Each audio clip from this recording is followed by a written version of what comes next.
Hello दोस्तों, कैसे आप लोग। मैं उम्मीद करता हूं कि आप अच्छे होंगे और आपका पढ़ाई अच्छा चल रहा होगा। चलिए आज के इस ये वीडियो में हम बात करेंगे कि इकोनॉमी एंड मार्केटिंग जो DFCCIL के एग्जाम में आपको पता है कितना, तो 12 क्वेश्चन आना है और कितने मार्क्स का, तो 12 मार्क्स का आना है। मतलब बहुत अच्छा वेटेज है, तो इसको आपको सही से पढ़ना पड़ेगा। इससे पहले हम आपको 2 वीडियो प्रोवाइड कर दिए हैं इसका, अगर आप नहीं देखे तो ज़रूर देख लीजिए। आज का जो चैप्टर है यह है इकोनॉमी एंड इकोनॉमिक्स। पहली बात कि इस दोनों में थोड़ा सा डिफरेंट है, तभी चैप्टर का नाम है ये। तो आप देखिए डिफरेंट क्या है। देखिए इकोनॉमी मतलब क्या होता है कि अर्थव्यवस्था, और इकोनॉमिक्स मतलब क्या होता है, अर्थशास्त्र होता है। अब आपको पता चल गया होगा। देखिए इकोनॉमी जब हम देखते हैं मतलब अर्थव्यवस्था, तो हम किसी एक ज्योग्राफिकल रीजन का देखते हैं। मतलब जैसे कि हम इंडिया का देख लेंगे, या इंडिया में किसी स्टेट का देख लेंगे, या फॉरेन कंट्री में USA का देख लेंगे। इस तरह से हम क्या देखते हैं, इकोनॉमी देखते हैं। मतलब हम अर्थव्यवस्था ऐसे देखते हैं, ज्योग्राफिकल रीजन में देखते हैं कि वहाँ पर कितना प्रोडक्शन हो रहा है, कितना सप्लाई हो रहा है, कितना GDP है, तो हम इकोनॉमी इस टर्म में देखते हैं। जबकि हम इकोनॉमिक्स को क्या करते हैं, इसका नाम ही अर्थशास्त्र। मतलब हम इसमें स्टडी करते हैं, सब्जेक्ट का स्टडी करते हैं। जैसे कि बोलते हैं ना कि वो इकोनॉमी ऑनर्स कर रहे हैं, तो मतलब उसमें इसका स्टडी करते हैं, अर्थशास्त्र का। इसमें क्या होता है कि हम नॉलेज रखते हैं किसके बारे में, तो वहाँ प्रोडक्शन कितना हो रहा है एक पार्टिकुलर जगह पे, कंजम्पशन कितना हो रहा है, ट्रांसफर ऑफ वेल्थ कितना हो रहा है। तो इन सब चीज़ों का जो हम ध्यान रखते हैं किसमें, तो इकोनॉमिक्स में रखते हैं। ठीक है, जब हम एक पार्टिकुलर जगह पे पार्टिकुलर रीजन के बारे में स्टडी करते हैं तो वो क्या अर्थशास्त्र के अंतर्गत आता है, मतलब इकोनॉमिक्स के अंतर्गत। लेकिन इकोनॉमी हम किसी पार्टिकुलर ज्योग्राफिकल रीजन का देखते हैं। समझ गए ये दोनों बात, क्योंकि इस बात से आगे क्वेश्चन आपका आएगा। चलिए देखते हैं आगे। देखिए आगे है आपका कि टाइप्स ऑफ इकोनॉमी। देखिए इसमें एक्चुअली चैप्टर में बहुत कुछ दिया गया है, लेकिन जो इंपॉर्टेंट है, जहाँ से क्वेश्चन आने का पूरा संभावना है, उसको हम थोड़ा डिटेल में बताएंगे। बाकी चीज़ें जिसके आने की संभावना नहीं है उसके बारे में हम थोड़ा हल्का फल्का आपको बता देंगे, ताकि आइडिया आपको रहेगा। ठीक है, तो देखिए टाइप्स ऑफ इकोनॉमिक्स ये बहुत ज़्यादा इंपॉर्टेंट नहीं है यहाँ पे, फिर भी हम थोड़ा थोड़ा इसके बारे में बताएंगे। देखिए ट्रेडिशनल इकोनॉमी सिस्टम। देखिए ट्रेडिशनल इकोनॉमी सिस्टम का आपको सुन के ही पता लग रहा है कि बहुत पुराने ज़माने के, यानी कि ओल्डेस्ट।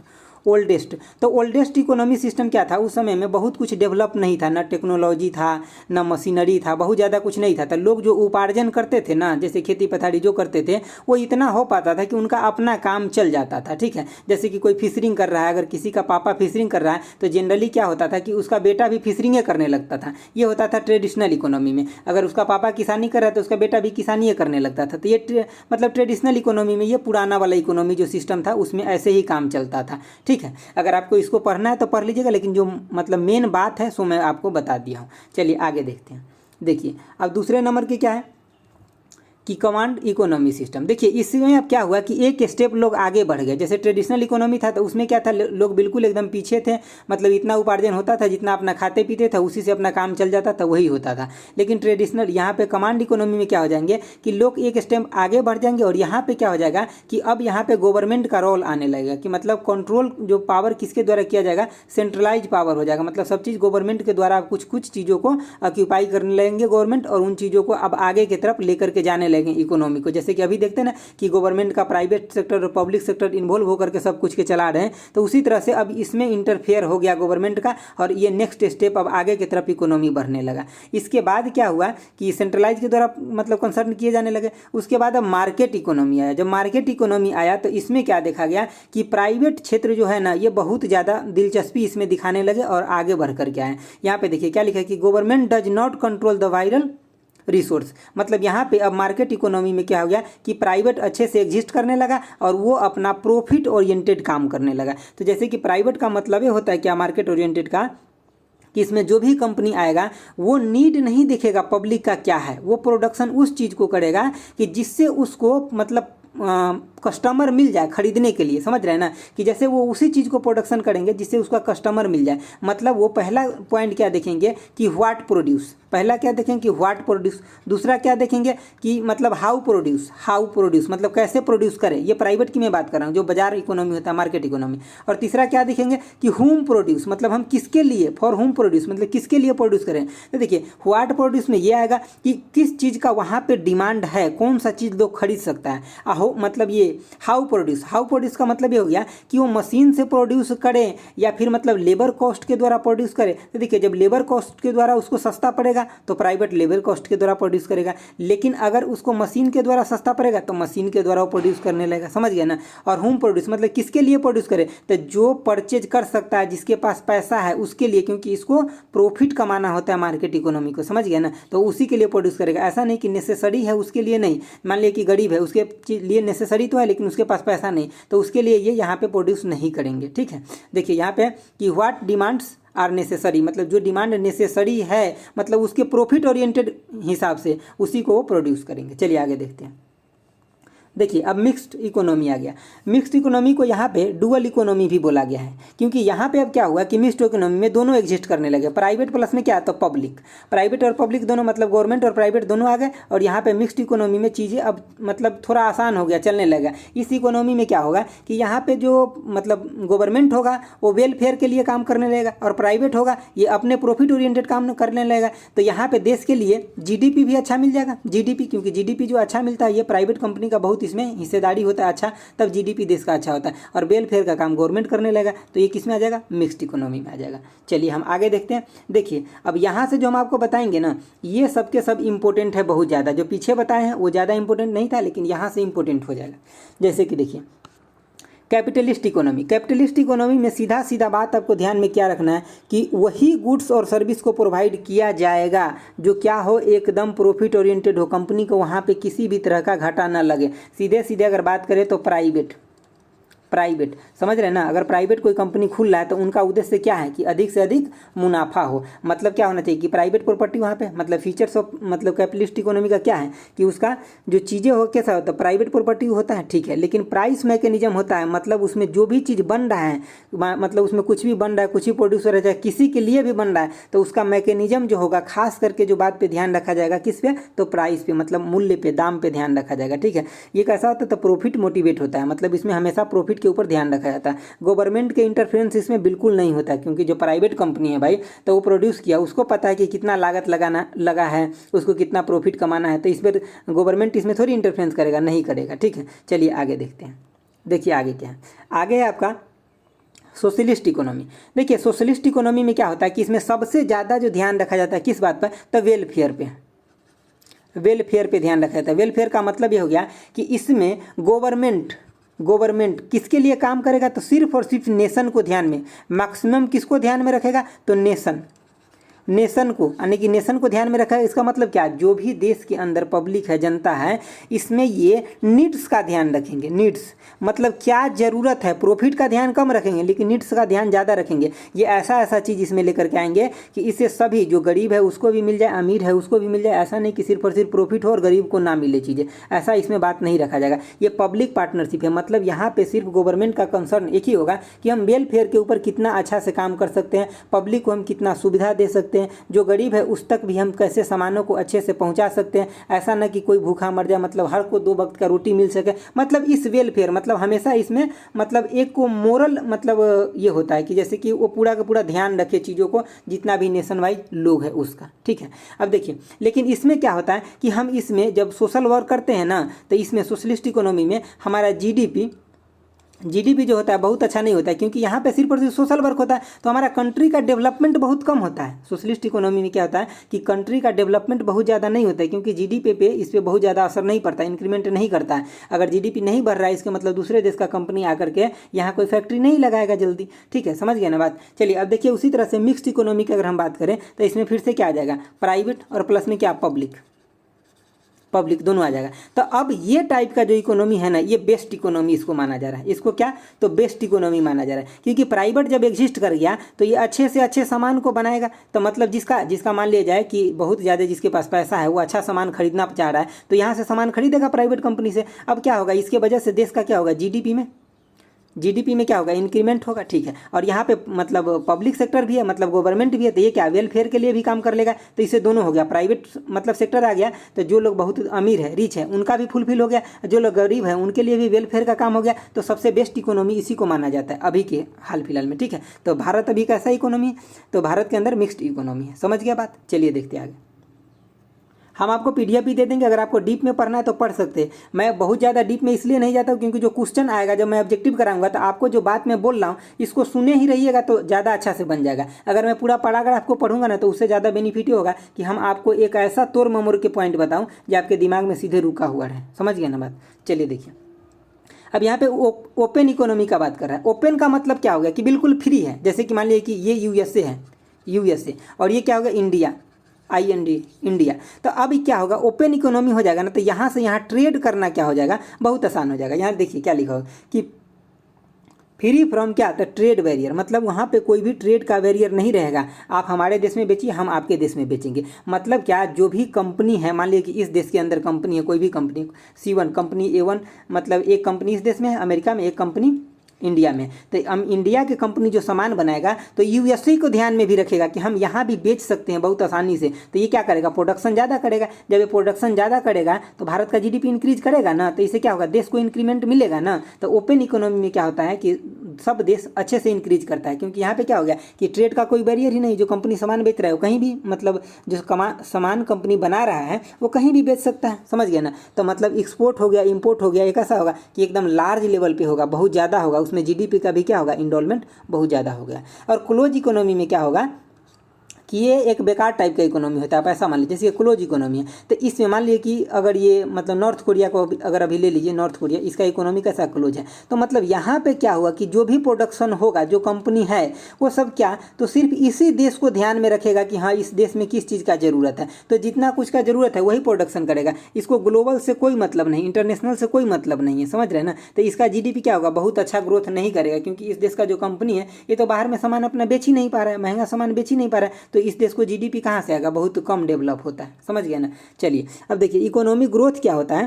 तो इकोनॉमिक ग्रोथ तब होगा, यहाँ पे लिखा हुआ है देखिए कि an increase in amount of goods and service produce पर हेड। मतलब जब क्या होगा कि जब मतलब प्रोड्यूस होगा, जब गुड्स एंड सर्विस, जैसे कि जो भी सामान बन रहा है वो, जैसे कि जो गुड्स है, गुड्स जो सामान बना वो, प्लस में क्या जो वहाँ पे सर्विस है, सर्विस है ये, जब ये दोनों चीज़ें पर हेड इंक्रीज करेगा, दोनों चीज़ें क्या होगा, पर हेड, जैसे कि पर मतलब पर पर्सन इंक्रीज करेगा, तब क्या होगा, हमारा इकोनॉमिक ग्रोथ माना जाएगा ऐसा। ठीक है? तो जब इंक्रीज करेगा तब वो इंक्रीज कैसे करेगा, तो देखिए वो इंक्रीज तब करेगा जब क्या होगा, डिमांड इंक्रीज करेगा, डिमांड। और डिमांड सिर्फ इंक्रीज करने से काम थोड़ी होगा, जब डिमांड इंक्रीज करेगा तो सप्लाई भी तो इंक्रीज करेगा, क्योंकि जब देखिए पब्लिक यहाँ डिमांड इंक्रीज करने लगेगा, मांगने लगेगा ज़्यादा, तो कंपनी क्या करेगा, सप्लाई भी ज़्यादा करेगा। और कंपनी ज़्यादा सप्लाई करेगा, इसका मतलब कंपनी को प्रोडक्शन ज़्यादा करना पड़ रहा है, और कंपनी प्रोडक्शन ज़्यादा करेगा तो ये जिस देश में ये कंपनी है उस देश को ये GDP में ज़्यादा सहयोग करेगा ऊपर बढ़ने के लिए। समझ गए बात? चलिए देखते हैं नेक्स्ट।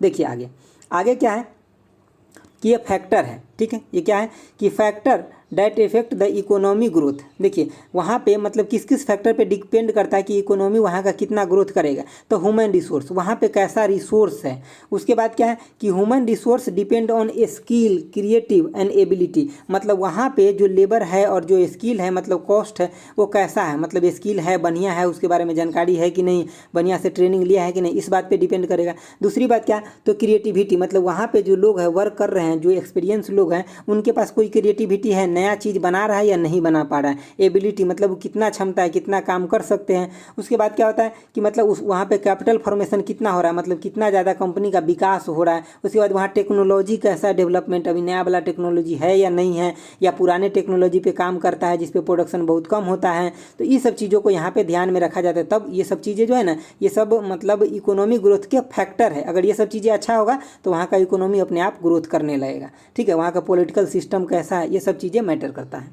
चलिए देखिए नेक्स्ट, देखिए ये भी सेम है कि इकोनॉमी में क्या होता है कि डेवलपमेंट के लिए सब जरूरी है कि वहाँ पे कैपिटल फॉर्मेशन कैसा है, नेचुरल रिसोर्स कैसा है। जैसे कि मान लीजिए किसी देश में देखते हैं कितना अच्छा नेचुरल रिसोर्स रहता है कि वहाँ पे ऑयल बहुत आसानी से मिल जाता है, बहुत सारा मिनरल्स आसानी से मिल जाता है। तो वहाँ पे क्या होगा, इकोनॉमिक ग्रोथ वहाँ का ज़्यादा हो जाएगा। ठीक है, इकोनॉमिक सिस्टम कैसा है, ह्यूमन रिसोर्स कैसा है, टेक्नोलॉजी कैसा है। ठीक है, वहाँ का पॉलिटिक्स सिस्टम कैसा है। जैसे कि पॉलिटिक्स सिस्टम अच्छा रहता है तो वहाँ देखते हैं तरह तरह का प्लान बनता है। ठीक है, और ये प्लान को पालन किया जाता है, और आगे इसी प्लान में ऐसा दिखा जाता है कि इंडस्ट्री का प्लान बन जाता है, कभी बहुत बड़े बड़े प्लांट का मतलब जो प्लान बनता है। तो उन सब चीज़ों को जब फुलफिलमेंट होता है ना, तो देश में इकोनॉमी ऑलरेडी क्या हो जाता है, ग्रोथ होने लगता है। ठीक है, जहाँ पे करप्शन कम हो, तो ये सब क्या होता है, इकोनॉमी डेवलपमेंट का फैक्टर बन जाता है। चलिए नेक्स्ट देखिए, नेक्स्ट है आपका यहाँ पे कि देखिए ये नाम बहुत इंपॉर्टेंट है, आप याद रखिएगा। जेबी से ने एक डिफिनीसन दिए थे, जेबी सेज। इन्होंने कहे थे क्या कि डिमांड जो है ना, मतलब जैसे कि अगर आप प्रोडक्शन करते हैं किसी चीज़ का तो डिमांड अपने आप हो जाएगा। मतलब प्रोडक्शन वर्सेस क्या, तो डिमांड मतलब अगर किसी चीज़ को अगर आप प्रोडक्शन, इनका ये डिफिनीसन है। देखिए ये सही है गलत इस पर आपको विचार नहीं करना है, इनका डिफिनीसन है, इसको याद रखना है। कई बार रेलवे की परीक्षा में पूछा जा चुका है सीधे सीधे कि जेबी सेल्स जो लॉ है ये क्या बोलता है। तो ये यही बोलते हैं कि प्रोडक्शन जो है ना ये वर्सेस डिमांड है। अगर मान लीजिए किसी चीज़ को आप प्रोडक्शन करते हैं ना, तो अगर पहले से डिमांड नहीं भी है तो डिमांड आ जाएगा। मान लीजिए कि अभी देखते हैं कितना कटा फटा जीन्स आप पहनते हैं, तो क्या ये पहले था? नहीं ना। लेकिन जब कंपनी ने प्रोडक्शन किया कटा फटा जीन्स का तो लोगों को अच्छा लगने लगा, उसके बाद उसका क्या हुआ, डिमांड बढ़ गया। तो प्रोडक्शन यहाँ पे क्या किया, प्रोडक्शन वर्सेस डिमांड, मतलब प्रोडक्शन हुआ उसके बाद डिमांड को क्या किया, क्रिएट कर दिया गया। समझ गया बात। चलिए अब देखते हैं यहाँ से बहुत इंपॉर्टेंट अब रोल हो जाएगा आपके लिए। देखिए ध्यान से सुनिए। देखिए पहली बात कि फॉर्म्स ऑफ इकोनॉमी दो होता है, एक होता है माइक्रो और दूसरा क्या होता है, मैक्रो। अब देखिए जब ये माइक्रो और मैक्रो सुनते हैं ना तो आपको सीधे सीधे यहाँ का आई जो है ना ये क्या रिप्रेजेंट करता है, इंडिविजुअल, ठीक है। और ये जो ए है ना, एग्रीगेट का मतलब टोटल और इंडिविजुअल का मतलब एक। समझ गया बात। अब इसी पे आपका सारा खेल डिपेंड है। लेकिन एक बात और आप ध्यान रखिए, जैसे कि माइक्रो इकोनॉमी का फादर किसको बोलते थे, एडम स्मिथ को बोलते क्या, माइक्रो इकोनॉमी के फादर ऑफ मॉडर्न इकोनॉमी जो बोलते हैं ये एडम स्मिथ को बोलते हैं। इनके द्वारा एक बुक भी लिखा गया, क्या, तो मतलब वेल्थ ऑफ नेशन। ये बुक काफ़ी बार एग्जाम में पूछा गया, इसको आप ध्यान रखिएगा। और देखिए माइक्रो एंड मैक्रो इकोनॉमी को अलग किसको द्वारा किया गया था, किसके द्वारा, ये भी पूछा जाता है। तो रैगनर फिशर के द्वारा किया गया था। तो ये चीज़ें आप लिख लीजिए, ये यहाँ पे दिया हुआ नहीं है, ठीक है। मैं एडिशनल पॉइंट आपको यहाँ पे बताया हूँ। तो इसको अलग किया गया था दोनों इकोनॉमी को रैगनर फिशर के द्वारा। और जो माइक्रो इकोनॉमी है इसके फादर कौन है, तो इसके फादर है कौन, तो एडम स्मिथ। हम आपको बता दिए इनके द्वारा एक बुक भी लिखा गया, तो वेल्थ ऑफ नेशन, ये काफ़ी बार एग्जाम में पूछा जाता है। चलिए अब हम देखते हैं थोड़ा सा यहाँ पे। देखिए माइक्रो का मतलब क्या हो गया कि इंडिविजुअल लेवल पर बात करेगा, एक ही चीज़ का, एक ही प्रोडक्ट के ऊपर जब हम खास करके बात करेंगे तब वो क्या हो जाएगा, माइक्रो इकोनॉमी। यहाँ पे पढ़िए, देखिए the goals of the micro economy is to explain the price and quantity individual goods and service। जब हम इंडिविजुअल लेवल पे गुड्स और सर्विस का मतलब उसका क्वांटिटी और प्राइस की बात करेंगे तो ये किस में आ जाएगा, माइक्रो इकोनॉमी में। आपको जब ऑप्शन में देगा तो डायरेक्ट ये चीज़ें लिख करके देगा इस तरीके से, ठीक है। उसी तरह से जब हम मैक्रो में जाएंगे तो यहाँ पे क्या देखेंगे, हम जब मैक्रो इकोनॉमी का बात करेंगे तो यहाँ पे क्या हो जाता है कि हम एक मतलब पूरा समूह की बात करेंगे यहाँ पे। जैसे कि नेशनल इनकम, देखिए नेशनल इकोनॉमी मतलब पूरा का पूरा, हम अगर भारत का अगर देख रहे हैं, भारत का तो हम पूरा का पूरा भारत का इकोनॉमी देख रहे हैं, ठीक है। मैक्रो में पूरा का पूरा भारत का देख रहे हैं। जैसे कि ग्लोबल इकोनॉमी मतलब ग्लोबल इकोनॉमी का मतलब समझ ले, और सारे देश को भी कंसीडर करके हम इकोनॉमी देख रहे हैं एक साथ। तो यहाँ पे देखिए डिफिनीशन इसका क्या दिया है, एक लाइन पढ़िए। The goal of the macro economy is to explain general price level, national income, employment और प्रोडक्शन। इन चीज़ों का देखिए यहाँ पे अब नेशनल इनकम की बात होने लगा, एम्प्लॉयमेंट की बात होने लगा, प्रोडक्शन की बात होने लगा, किस लेवल पे, नेशनल लेवल पे। तो ये हम कहाँ देख रहे हैं, तो मैक्रो इकोनॉमी के अंदर देख रहे हैं, ठीक है। चलिए देखते हैं नेक्स्ट आपको यहाँ पे कुछ प्रिंसिपल है, ठीक है, और इकोनॉमिस्ट है कि किस इकोनॉमिस्ट के द्वारा कौन सा प्रिंसिपल दिया गया है। तो इन बातों को जो इसमें तो एक्चुअली सब इंपॉर्टेंट है, लेकिन जो खास इंपॉर्टेंट है उसको मैं यहाँ पे आपको कलर कर दिया। तो देखिए ये जो प्रिंसिपल यानी कि बेनिफिट्स अप्रोच दिया गया था, ये किसके, कौन से इकोनॉमिस्ट के द्वारा दिया गया था, तो एडम स्मिथ के द्वारा दिया गया था, ठीक है। इसके बाद देखिए टोबिन टैक्स, ये एग्जाम में आ चुका है। टोबिन टैक्स जो है ना ये कई एग्जाम में आ चुका है कि ये किसके द्वारा दिया गया, तो टोबिन टैक्स आपको अल्फार के द्वारा दिया गया, ठीक है। नहीं सॉरी, ये ऊपर में है जो यानी कि जेम्स टोबिन के द्वारा दिया गया ये, ठीक है। टोबिन टैक्स किसके द्वारा, तो जेम्स टोबिन। इसका आपको पूरा नाम याद रखना है, क्या, तो जेम्स टोबिन। क्यों, क्योंकि यहाँ पे क्या करेगा ना, टोबिन जो ऑप्शन में देगा ना तो टोबिन और में भी लगा के दे देगा, लेकिन जो जेम्स आपको एक ही में रहेगा, समझ गया ना। जीरो बेस बजटिंग, अगर जीरो बेस बजटिंग की बात करें तो ये किसके द्वारा, तो पीटर के द्वारा ये दिया गया, ठीक है। देखिए अब आगे देखिए कि मतलब principle of maximum social welfare, जो ये मतलब प्रिंसिपल दिया गया किसके द्वारा दिया गया, तो डॉल्टन के द्वारा दिया गया। नेक्स्ट देखिए कि प्रिंसिपल ऑफ अनबाइलेंस डेवलपमेंट, ये रैगनर फिशर के द्वारा ये चीज़ें दिया गया है। तो आप सबको एक बार पढ़ लीजिएगा, लेकिन जो मैं बताया हूँ अभी येलो करके इसको आपको खास ध्यान में रखना है, क्योंकि मैं जो एनालाइज किया हूँ तो ये मुझे खास इंपॉर्टेंट लगा है, ठीक है। चलिए अब यहाँ से देखते हैं थोड़ा, यहाँ से क्या है कि मोनोपोली। देखिए मोनोपोली में क्या होता है कि सिंपल बात है कि यहाँ पे जो लिखा हुआ है कि it is a market containing single firm, मतलब क्या एक ही कंपनी होगा। मार्केट के अंदर क्या होगा, एक ही कंपनी होगा, एक कंपनी होगा, दूसरा और कोई वहाँ पे एग्जिस्ट नहीं करेगा। मतलब यहाँ पे सब कुछ इसके मोनोपोली के हिसाब से चलेगा। ये जो चाहेंगे वही सही होगा। मतलब आप जो यहाँ पे वेलफेयर के लिए अगर करेंगे तो ठीक है, अगर वेलफेयर के लिए नहीं करेंगे तो वो भी ठीक ही माना जाएगा। इसलिए क्योंकि अगर आपको ज़रूरत है तो लीजिए, क्योंकि इसके पास मोनोपोली है। अगर आपको ज़रूरत नहीं है तो नहीं लीजिए, ठीक है। लेकिन यहाँ पे दूसरा कोई इंटरफेयर नहीं कर सकता। जैसे कि अगर एग्जांपल दूँ तो इंडियन रेलवे, ये क्या है, मोनोपोली है। मोनोपोली कैसे कि इसके बदले क्या है कि वहाँ पे और कोई ट्रेन नहीं चला सकता है। कोई कंपनी ऐसा है कि वहाँ पे ट्रेन चला सकता है। अगर मान लिया जाए कि ये मतलब गवर्नमेंट, अगर भारत सरकार एंट्री देंगे तभी ले पाएंगे ना, अगर एंट्री नहीं देंगे तो नहीं ले पाएंगे ना। तो इसके मतलब क्या है, इनका मोनोपोली है। लेकिन दूसरा अगर आप देखते हैं ना, जैसे कि मान लीजिए कि कोई एगो मोबाइल का कंपनी खुला तो दूसरा कोई और खोल सकता है जिसके पास पैसा है। लेकिन यहाँ पे ऐसा सिस्टम नहीं है। मतलब ये हो गया कैसा, मोनोपोली। मोनोपोली में क्या होता है कि प्राइस कभी कभी क्या होता है कि इंक्रीज कर जाता है बहुत ज़्यादा। लेकिन यहाँ पे क्या है कि अगर ये गवर्नमेंट के हाथ में, अगर ये वेलफेयर के ऊपर काम करते हैं तो ये ऐसा काम जनरली नहीं करते हैं। नहीं तो मोनोपोली में ऐसा भी देखा जाता है। देखिए डुओपोली में क्या है कि यहाँ पे अब क्या हुआ, जैसे कि यहाँ पे मोनोपोली में एक ही था कंपनी, तो यहाँ पे क्या हो जाएगा, डुओपोली में एक से ज़्यादा हो जाएगा। मतलब लगभग 2 कंपनी हो जाएगा यहाँ पे, ठीक है। तो यहाँ भी बहुत ज़्यादा, इसमें बहुत ज़्यादा क्वेश्चन नहीं उठता यहाँ से। मोनोपोली में आपको इतना ध्यान रखना है कि जो प्रोडक्शन होता है ना वो किसी एक कंपनी के द्वारा किया जाता है, सिंगल फार्म के द्वारा। क्वेश्चन आपको यही उठेगा, ठीक है। चलिए देखते हैं नेक्स्ट आगे। नेक्स्ट आपको यहाँ पे देखना है क्या कि ओलिगोपोली से मैं आपको समझाने के लिए समझाऊंगा, लेकिन आप इतना बात ध्यान रखिए कि स्मॉल ग्रुप ऑफ फार्म के द्वारा जो चीज़ें प्रोड्यूस किया जाता है ना, जैसे कि यहाँ पे क्या हुआ कि अब जो पहले जो प्रोड्यूसर था एक था, लेकिन प्रोड्यूसर अब यहाँ पे बढ़ गया। लेकिन अभी भी बहुत ज़्यादा नहीं है, कम ही है प्रोड्यूसर, मतलब थोड़ा सा है। जो सेलर है वो बहुत कम ही है अभी भी। मतलब सेलर जो है अभी भी क्या है, स्मॉल ही है, मतलब स्मॉल है, मतलब बहुत कम ही है। तो वो ओलिगोपोली में आ जाता है। तो मतलब इसके द्वारा जो चीज़ें सेल किया जाएगा वो बहुत सारे लोग खरीदेंगे, बायर बहुत सारा है, लेकिन सेलर अभी भी कम है। तो ओलिगोपोली में आपको ऑप्शन में सीधे देगा कि स्मॉल ग्रुप ऑफ फार्म्स, मतलब किस में आएगा, तो ओलिगोपोली में आएगा। आपको main question point of view से यही याद रखना है। देखिए अब क्या होगा कि परफेक्ट कंपटीशन। देखिए परफेक्ट कंपटीशन में एक चीज़ देखा जाता है कि वहाँ पे मतलब जो कस्टमर है, कंज्यूमर है, उसको क्या मिल जाता है कि सब्स्टिट्यूट गुड मिल जाता है। मतलब उसके बदले में दूसरा कुछ गुड्स मिलने के लिए तैयार रहता है। जैसे कि हम परफेक्ट कंपटीशन का अगर कोई एग्जांपल दूँ तो आप अगर ऑटो में चढ़े होइएगा तो देखे होइएगा ना कि यहाँ पे जितना भी ऑटो लगा रहता है तो उस सब के ऑटो वाले अपने आप में बात विचार किए रहते हैं, ठीक है। क्या बात विचार किए रहते हैं कि भाई इतना किलोमीटर, सपोज कीजिए कि 10 किलोमीटर के लिए वो लोग जर्नी करते हैं अगर एक चौक से दूसरे चौक पे, तो ये क्या है, सब अपना भाड़ा फिक्स किए रहते हैं कि भाई यहाँ के लिए 40 रुपया ही लेना है। तो ये सबको क्या है, 40 रुपया लेना है। तो मतलब यहाँ परफेक्ट कंपटीशन में क्या है कि प्राइस ये टेकर है, ये जो ऑटो वाले क्या है, प्राइस टेकर है, फिक्स नहीं कर रहे हैं। यहाँ पे ये क्या कर रहे हैं, प्राइस को सिर्फ और सिर्फ टेक कर रहे हैं, मतलब ले रहे हैं कि। लेकिन यहाँ पे अगर कोई आएगा बोले कि हम 30 रुपये लेंगे और कोई बोलेगा हम 50 रुपये लेंगे, तो ये सब ऑटो वाले मिलकर क्या करेंगे, इसको मतलब कूटना शुरू कर देंगे। बोलेंगे कि नहीं ऐसे नहीं चलेगा, क्योंकि सब मिलकर के विचार करके यहाँ पे परफेक्ट कंपटीशन बनाए हैं कि इतना ही पे काम करना है, ठीक है। तो यहाँ पे परफेक्ट कंपटीशन में ऐसा देखा जाता है, ठीक है। लेकिन यहीं पर अगर हम थोड़ा सा आगे चल के हम बात करते, देखिए ये चीज़ें एक्चुअली यहाँ भी एग्जिस्ट कर जाएगा। देखिए अब यहाँ पे क्या हुआ कि मोनोपोलिस्टिक कंपटीशन, तो इसमें क्या आ गया अब कि परफेक्ट कंपटीशन भी आ गया और मोनोपोली भी आ गया। मोनोपोली और परफेक्ट कंपटीशन दोनों चीज़ें आ गया।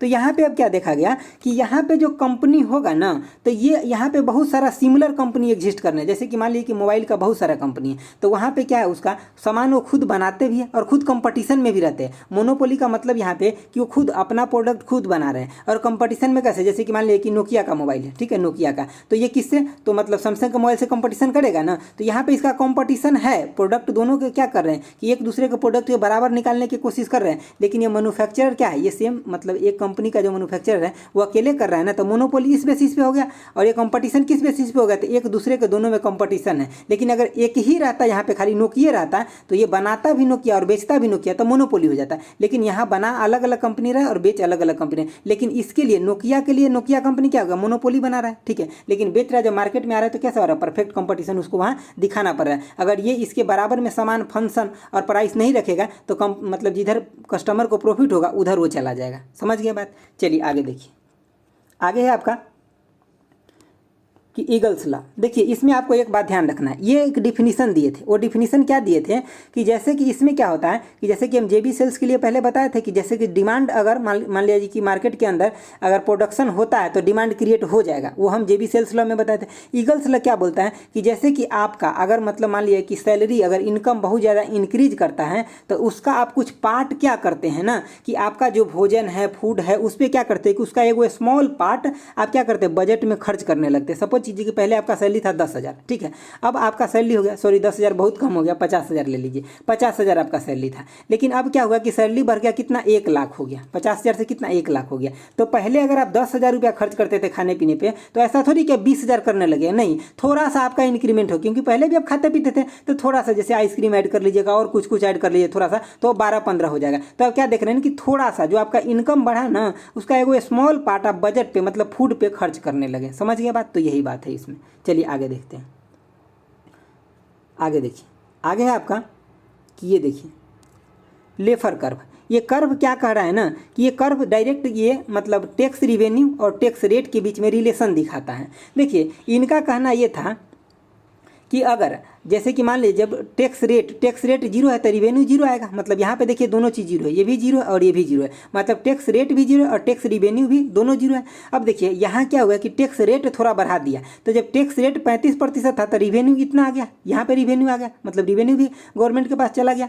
देखिए अब लेकिन टैक्स रेट क्या हुआ 70% कर दिया तो रिवेन्यू कहाँ गया, यहाँ बढ़ गया। लेकिन एक टाइम ऐसा आया कि गवर्नमेंट ने क्या किया कि टैक्स रेट को बहुत ज़्यादा बढ़ा दिया। जब बहुत ज़्यादा टैक्स रेट बढ़ा दिया मतलब टैक्स रेट यहाँ पे आ गया, तो टैक्स रिवेन्यू जो है क्या हो गया, अब जीरो हो गया। क्यों? क्योंकि जब टैक्स रेट इतना ज़्यादा बढ़ा दिया तो क्या हुआ, लोग पैसा को छुपाने लगा, टैक्स देने से बचने लगा। तो इसीलिए कहते हैं ना कि गवर्नमेंट इनका कहना है कि गवर्नमेंट टैक्स रेट इतना रखे, एक मीडियम लेवल में रखे ताकि लोग न टैक्स देने से हटे ना। ये देखिए यहाँ पे लिखा है हाइपोथेटिकल, मतलब ये जो कर्व बताए हैं इनका जो व्यू है ये हाइपोथेटिकल है, ये मतलब ग्राउंड लेवल पे अप्लीकेबल प्रैक्टिकली नहीं है। क्योंकि आपको पता है कितना भी टैक्स बढ़ा देगा तो रिवेन्यू जीरो नहीं हो सकता। लेकिन इनका ऐसा मानना है कि आप अगर धीरे धीरे बहुत ज़्यादा टैक्स बढ़ाते जाते हैं तो एक दिन ऐसा आएगा कि लोग टैक्स चुराना शुरू कर देंगे, छुपाना शुरू कर देंगे, ठीक है, तो लोग देना नहीं चाहेंगे। ये बात इनका कहना था। चलिए आगे देखते हैं।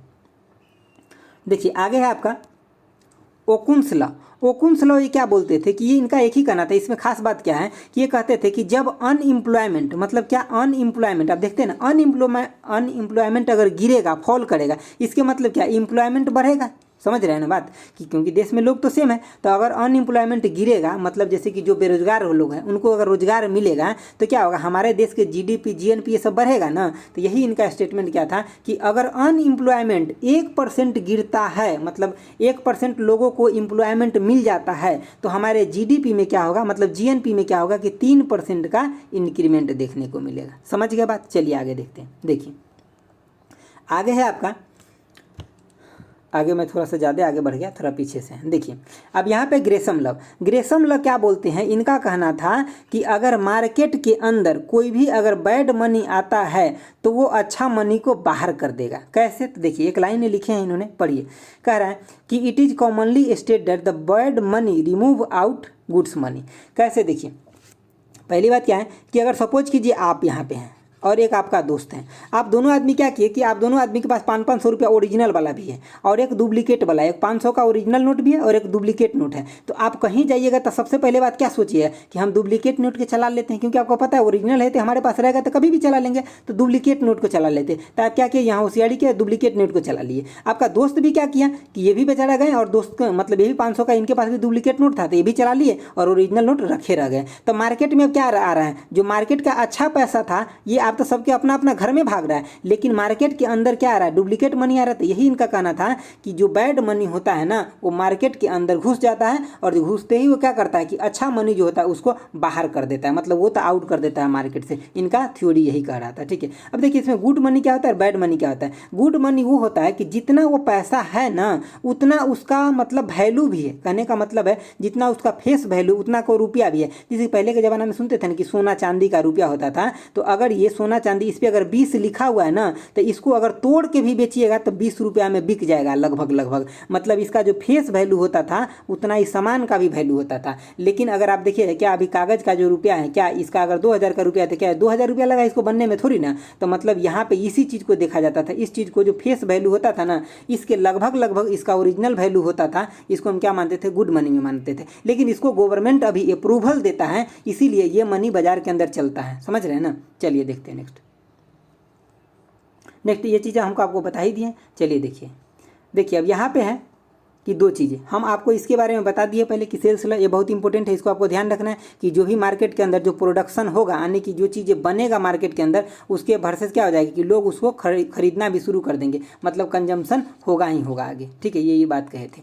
देखिए आप ये लॉ क्या बोलते हैं, ये एक ही बात कहते हैं क्या कि जो आपका यहाँ पे लिखा हुआ है कि consumption of goods service and investment. देखिए कहने का मतलब है कि इनका कहना ये था कि जैसे कि जो भी चीज़ मतलब गुड्स और सर्विस जो है, जो आपका जैसे कि आपका इनकम हुआ, सपोज कीजिए आपका इनकम बहुत ज़्यादा हुआ, तो क्या आप वो सब के सब पैसा खर्च कर पाएंगे क्या? नहीं। तो अगर सब के सब पैसा खर्च नहीं कर पा रहे हैं तो इनका कहना था कि जो भी मतलब गुड्स जो होता है ना, नेसेसरी गुड्स पे जो खर्च होता है कि उतना नहीं होता है जितना कि इंक्रीमेंट हो जाता है किसमें, तो आपके इनकम में। मतलब यहाँ पर अगर मैं लिखूँ तो नेसेसरी गुड्स, मैं शॉर्ट में लिख देता हूँ नेसेसरी गुड्स वर्सेस तो होता है किसका, इनकम का, इनकम इंक्रीमेंट का। अगर इनकम इंक्रीज करेगा तो ये भी इंक्रीज करेगा, लेकिन अगर जितना ज़्यादा इनकम इंक्रीज करेगा उतना ज़्यादा ये क्या, तो कंजम्पशन ऑफ गुड्स है ये इंक्रीज नहीं करेगा। सपोज कीजिए ये अगर 5%, ये अगर 10% इंक्रीज किया तो ये जो इंक्रीज करेगा ना, ये 10 से कम करेगा, 5 करेगा, 4 करेगा, 6 करेगा, इतना करेगा। ये इनका डिफिनीशन था, ये इनका कहना था। चलिए आगे देखते हैं। देखिए आगे आपका फिलिप्स कर्व, ये क्या कर्व क्या बोलता है, ये कर्व आपका रिलेशन दिखाता है। किसमें रिलेशन दिखाता है, तो यहाँ पे मैं डायरेक्ट आपको रिलेशन ही दिखा देते हैं। देखिए इन्फ्लेशन और अनएम्प्लॉयमेंट में दिखाता है। इनका कहना ये था कि जब इन्फ्लेशन कब बढ़ता है और कब घटता है। तो देखिए यहाँ पे आप देख रहे हैं अनएम्प्लॉयमेंट, मतलब जो लोग हैं वो बेरोजगार है। जब बेरोजगारी बढ़ेगा ना तो इन्फ्लेशन क्या होगा, घटेगा। देखिए जब बेरोजगारी बढ़ रहा है, बेरोजगारी अगर यहाँ तक आ गया तो इन्फ्लेशन डाउन हो गया। इसके मतलब बेरोजगारी बढ़ रहा है तो लोगों के पास पैसा है कहाँ जो मार्केट में लेके जाए खरीदने। तो मार्केट में जब वो लेकर ही नहीं जाएंगे तो मार्केट में क्या होगा, इन्फ्लेशन भी गिरेगा। समझ रहे हैं ना। मतलब यहाँ पे है जितना ज़्यादा बेरोजगार रहेंगे उतना क्या होगा कि इन्फ्लेशन रेट गिरा रहेगा, क्योंकि लोगों के पास पैसा नहीं। इन्फ्लेशन कब आता है मार्केट के अंदर, जब वहाँ पे मनी सप्लाई यानी कि मनी का सप्लाई अच्छा से होता है, तभी ना मार्केट में ये देखा जाता है कि इन्फ्लेशन आ रहा है। तो यहाँ पे देखिए अनएम्प्लॉयमेंट, अगर अनएम्प्लॉयमेंट बहुत जितना ज़्यादा होगा यहाँ तक आ गया तो इन्फ्लेशन रेट क्या हो गया, गिर गया। अब धीरे धीरे जब लोगों को जॉब लगता है यानी कि एम्प्लॉयमेंट होता है लोगों को, तब जाकर क्या होता है, उनके पास पैसा आता है तो वो मार्केट में लेकर के जाते हैं, इन्वेस्ट करते हैं, तब क्या होता है, इन्फ्लेशन आता है। हम इसके बारे में आपको आगे भी बताएंगे। देखिए जैसे कि यहाँ पे हम बता दें, देखिए गिवन गुड्स के बारे में थोड़ा देख लीजिए। ये क्वेश्चन आता है कभी कभी, और ये क्वेश्चन क्या आता है ना, तो लोग को थोड़ा यहाँ अगर पढ़े नहीं रहते तो समझ में नहीं आता। जनरली क्या होता है, आप मार्केट में क्या देखते हैं कि किसी भी चीज़ का अगर प्राइस बढ़ गया तो उसका डिमांड क्या हो जाता है, घट जाता है ना। यही ना आप देखते हैं कि जैसे कि सपोज कीजिए कि चीनी अभी 40 रुपये किलो है, अगर अचानक अगर 200 रुपये किलो हो जाए ना, तो आप क्या सोचिएगा, जहाँ आप 1 किलो लेते थे ना वहाँ सोचिए क्या कि चलो थोड़ा कम ही ले लेते हैं, आधे केजी ही ले लेते हैं, उसी से काम चल जाएगा। लेकिन यहाँ गिवन गुड्स में ऐसा सिचुएशन नहीं है। ये क्या कहता है कि प्राइस को इंक्रीज करने के बाद डिमांड भी क्या कर रहा है, इंक्रीज कर रहा है। मतलब प्राइस जो है इंक्रीज कर रहा है और उसके बाद डिमांड भी इंक्रीज कर जा रहा है। यही होता है क्या, तो गिवन गुड्स होता है। चलिए आगे देखते हैं। देखिए आपका आगे आ गया इन्फ्लेशन। इन्फ्लेशन में क्या है कि इन्फ्लेशन तभी होता है जब लोगों के पास पैसा आ जाए, मार्केट के अंदर खूब सारा पैसा आ जाता है ना, तब इन्फ्लेशन होता है। और ये कंट्रोल किसके द्वारा किया जाता है, ये कई बार क्वेश्चन पूछा गया। तो आरबीआई, एक मिनट रुकिए, RBI reserve bank of India के द्वारा इसको कंट्रोल किया जाता है। तो देखिए इन्फ्लेशन क्या है कि inflation is the rate at which the general level of the price for a goods and service rising. मतलब क्या होता है कि इसमें क्या होता है इन्फ्लेशन में कि जो जनरल गुड्स एंड सर्विस जो मिल रहा है ना, उसका प्राइस क्या हो जाएगा, मतलब उसका भाव बढ़ जाएगा। ठीक है, और उसमें परचेजिंग पावर में क्या होगा कि करेंसी जो है ना, मतलब नोट है आपके पास, उसका वैल्यू कम हो जाएगा। सपोज कीजिए पहले कोई चीज़ 5 रुपये क्या केजी मिलता था, अब क्या हो गया ना कि वो चीज़ें 20 रुपये केजी हो गया। तो मतलब सामान तो वही है, लेकिन यहाँ क्या हो गया, 5 रुपये की वैल्यू के बराबर अब आपका 20 रुपया वैल्यू हो गया। तो इसके मतलब हो गया परचेजिंग पावर ऑफ करेंसी जो है ये फॉल हो गया ना, करेंसी का पावर जो हो गया क्या, कम हो गया। जो पहले 5 का वैल्यू था वो 20 का वैल्यू हो गया। समझ गए बात। चलिए आगे देखते हैं। देखिए अब डिमांड पुल इन्फ्लेशन है। डिमांड पुल का मतलब क्या हो गया कि यहाँ पे अब डिमांड ज़्यादा हो गया और सप्लाई कम हो गया। तो यहाँ पे जब डिमांड क्या हो गया, ज़्यादा हो गया, सप्लाई कम हो गया, तो इसी को क्या बोलते हैं, डिमांड पुल हम इन्फ्लेशन बोलते हैं। इसमें क्या होता है, जो कंपनी होता है, फार्म होता है, ये क्या करता है, चीज़ों का रेट बढ़ा देता है, क्योंकि देखता है उसको कि हमारे पास अभी सप्लाई तो है नहीं, बना है नहीं, लेकिन काफ़ी सारा लोग मांग रहा है, तो क्या करते हैं, यहाँ पे रेट को बढ़ा देते हैं। तो यही होता है डिमांड पुल इन्फ्लेशन होता है। एक कॉस्ट पुल भी होता है, हम अभी आपको बताते। देखिए अब कॉस्ट पुल इन्फ्लेशन में क्या हुआ कि यहाँ पे रॉ मटेरियल का जो कॉस्ट था वो बढ़ गया। जब रॉ मटेरियल का कॉस्ट बढ़ गया तो प्राइस जो होगा ना, जैसे सामान होगा उसका भी दाम बढ़ जाएगा। जैसे कि मान लीजिए कि फ्यूल है, तो आपका जो फ्यूल ऑयल आता है पहले बाहर से दूसरे देश से, तो कच्चा तेल होता है। अब जब यहाँ पे आता है तो उसका मतलब अगर उधर से ही प्राइस अगर बढ़ के खरीदा करके आएगा तो क्या होगा, जब यहाँ रिफाइनरी होगा उसके बाद भी उसका प्राइस क्या होगा, तो बढ़ा हुआ ही रह जाएगा। तो ये कॉस्ट पुल इन्फ्लेशन होता है, मतलब यहाँ पे कॉस्ट चीज़ों का क्या होता है, बढ़ गया। अब देखिए डिफ्लेशन में क्या होता है, डिफ्लेशन में क्या होता है कि यहाँ पे क्या होता है कि प्राइस, पहले आप देखे थे इन्फ्लेशन में कि प्राइस क्या हो रहा था, इंक्रीज कर रहा था। अब यहाँ पे डिफ्लेशन में क्या होगा कि प्राइस जो होगा ना ये गिर जाएगा। अब यहाँ पे भाव चीज़ों के गिर जाएगा। क्यों? क्योंकि यहाँ पे अब लोगों का क्या है कि पैसा नहीं है लोगों के पास। क्यों? क्योंकि यहाँ पे अनएम्प्लॉयमेंट बढ़ जाता है, मतलब लोगों के पास अब पैसा है ही नहीं, तो चीज़ खरीदेंगे ही नहीं, तो यहाँ पे प्राइस क्या हो जाता है, फॉल डाउन हो जाता है। और यहाँ पे जो सप्लाई आया है वो चीज़ें भी बढ़ जाता है, मतलब सप्लाई बढ़ गया, पैसा लोग को घट गया, तो यहाँ पे क्या होगा, मार्केट में जो चीज़ है वो वहीं पड़ा रहेगा, ज़्यादा बिकेगा नहीं। तो इसको क्या बोलते हैं, डिफ्लेशन बोलते हैं। चलिए आगे देखते हैं। आगे क्या है कि स्टैगफ्लेशन। स्टैगफ्लेशन में क्या होता है कि जब दोनों एक साथ आ जाता है, दोनों एक साथ मतलब क्या, इन्फ्लेशन और अनएम्प्लॉयमेंट। इन्फ्लेशन आ गया, इसका मतलब क्या हुआ कि मार्केट में जो सामान था इसका दाम तो बढ़ गया। अब लोगों के पास क्या हुआ कि अनएम्प्लॉयमेंट हो गया। तो अनएम्प्लॉयमेंट हो गया, इसका मतलब डायरेक्टली क्या हो रहा है कि लोगों के पास जॉब नहीं है। तो जॉब नहीं तो लोगों के पास अब पैसा नहीं है, तो पैसा भी लोगों का कम हो गया, मतलब लोगों के पास मनी भी नहीं है, और यहाँ पे सामान का दाम भी बढ़ गया। तो जब ये दोनों एक साथ होने लगता है तो इसको क्या बोलते हैं, स्टैगफ्लेशन बोलते हैं। ये सब आपका ऑब्जेक्टिव में ये सब कुछ क्लियर हो जाएगा। चलिए आगे देखते हैं। देखिए आगे है आपका डिप्रेशन। इसमें क्या होता है, जब किसी भी देश का जीडीपी, मतलब उसका देश का जो जीडीपी होता है डिक्लाइन होने लगता है, मतलब गिरने लगता है, 10% से ज़्यादा गिरने लगता है, और एक लॉन्ग पीरियड तक गिरता है। ऐसा मान लीजिए कि 5 साल 10 साल ऐसे लॉन्ग पीरियड तक अगर किसी देश का जीडीपी 10% से ज़्यादा गिरने लगता है तो हम उसको क्या बोलते हैं कि उसके इकोनॉमी में डिप्रेशन हो गया है। बात समझ रहे हैं। और रिसेशन क्या होता है, इसमें भी एक्चुअली क्या होता है कि गिरता ही है, मतलब इसके अंदर भी जीडीपी और चीज़ देश का सब कुछ गिरता है, लेकिन ये क्या होता है कि एक पीरियड ऑफ टाइम में गिरता है। जैसे कि मान लीजिए कि अभी 2020 चल रहा है, ठीक है, 2021 चल रहा है, तो इसमें पहला हम क्वार्टर पीरियड देखेंगे, फिर 2021 का क्वार्टर पीरियड देखेंगे, फिर 2022 का क्वार्टर पीरियड देखेंगे। क्वार्टर पीरियड का मतलब समझते हैं ना कि पहला 3 महीना जो होता है वो क्वार्टर पीरियड होता है। तो ये जो होता है ना, इसमें अगर देखा गया ऐसा कि अगर इसमें गिर रहा है, इकोनॉमी गिर ही रहा है, हर बार जीडीपी 3% 4% 5% गिर ही रहा है, एक पीरियड ऑफ टाइम में गिर रहा है, तो इसको हम क्या बोलते हैं, रिसेशन बोलते हैं। समझ गया बात। तो इसमें भी क्या होता है, अनएम्प्लॉयमेंट। अब जीडीपी गिर रहा है तो क्या होगा, अनएम्प्लॉयमेंट तो बढ़ेगा ही ना देश के अंदर। समझ गया बात। चलिए देखते हैं नेक्स्ट।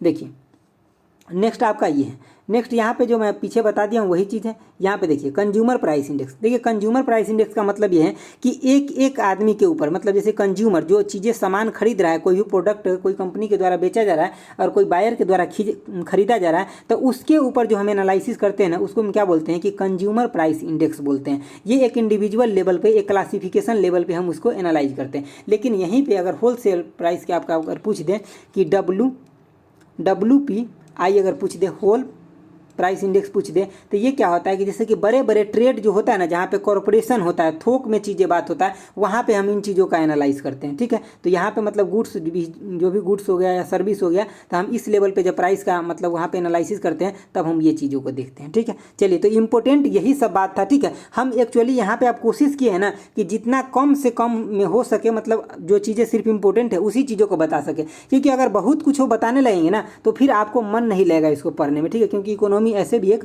बहुत ज़्यादा इंटरेस्टेड सब्जेक्ट नहीं होता है, लेकिन आपके सिलेबस में तो आपको पढ़ना तो पड़ेगा। अब हम इतना कुछ बता दिए हैं ना, अगर आप ठीक से सुन भी लिए होइएगा तो जब हम ये ऑब्जेक्टिव आपको कराएंगे ना तो आपको सब कुछ क्लियर हो जाएगा। अगर हम डायरेक्ट ही ऑब्जेक्टिव करा देंगे तो आपको क्लियर नहीं होगा, तो हम कल आपको ऑब्जेक्टिव दे देंगे। और दोस्तों अगर आपको अच्छा लगा तो एक बार जरूर लाइक कर दीजिएगा, एक अच्छा सा कमेंट जरूर कीजिएगा, क्योंकि हम वेट करते हैं आपके अच्छे से कमेंट के। ठीक है, और दोस्तों के साथ शेयर जरूर करिएगा। तो ये चैप्टर हम आज ही खत्म कर दिए आपको, और इसमें जो हम बात बताएं वो हम बिल्कुल टू द पॉइंट बताएं, हम बिल्कुल बहुत ज़्यादा डीप में इसलिए नहीं बताएं क्योंकि लेक्चर बहुत बड़ा भी नहीं करना है, और एक ही चैप्टर के अगर हम 5-5 घंटा पढ़ेंगे तो 21 चैप्टर दिया गया है, तो हम कब तक पढ़ते रहेंगे। तो इसके मतलब क्या, हमें सिर्फ टू द पॉइंट, जो मैक्सिमम ज़्यादा से ज़्यादा अच्छा पॉइंट है और जहाँ से क्वेश्चन आता है, जिस पे ऑब्जेक्टिव दिया गया है, हमें उसी को कवर करना है, ठीक है। तो हम इकोनॉमी एंड मार्केटिंग को आपको जल्द से जल्द कवर करा देंगे, क्योंकि काफ़ी लोग बोल रहे थे कि सर सबसे पहले इकोनॉमी एंड मार्केटिंग को करा दीजिए और CRM को, तो ये भी CRM भी करवाएंगे, चिंता ना कीजिए, ठीक है। लेकिन इकोनॉमी मार्केटिंग को हम आपको पहले करवा देते हैं।